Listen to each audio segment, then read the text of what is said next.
പക്ഷെ ഞാൻ ഒട്ടും എക്സ്പെക്ട് ചെയ്യാതെ വന്നൊരു ഫീൽഡാണ് ടീച്ചിങ് എന്നുള്ള സ്വപ്നത്തിൽ പോലും ഉണ്ടായിരുന്നില്ല. ബൈ പ്രൊഫഷൻ ഞാനൊരു ഷെഫാണ്. ചെന്നൈയില് 2 വർഷത്തോളം ഷെഫായിട്ട് വർക്ക് ചെയ്തിരുന്ന ഒരാളായിരുന്നു ഞാൻ.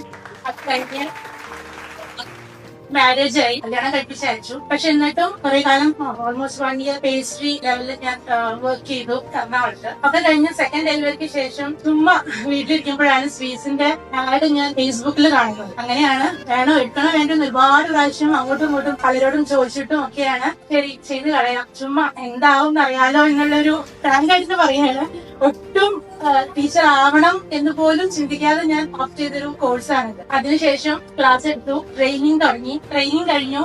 അതേ സ്കൂളില് വീണ്ടും അവരുടെ ഒരു ടീച്ചറുടെ വേക്കൻസിയിൽ അവരെ അപ്പോയിന്റ് ചെയ്തു. കഴിഞ്ഞ ആഴ്ച ഒരു ഓൺലൈൻ ട്യൂട്ടറുടെ ഒരു ഇന്റർവ്യൂ ഉണ്ടായിരുന്നു. അത് ഞാൻ അറ്റൻഡ് ചെയ്തു. അവരെന്നെ സെലക്ട് ചെയ്തു. ഇപ്പം ഒരു ടീച്ചർ എന്നുള്ള ലേബലിലാണ് ഞാൻ ഇവിടെ നിൽക്കുന്നത്. അതിന് മെയിൻ താങ്ക്സ് പറയുന്നത് സ്വീറ്റ്സിനോടാണ്.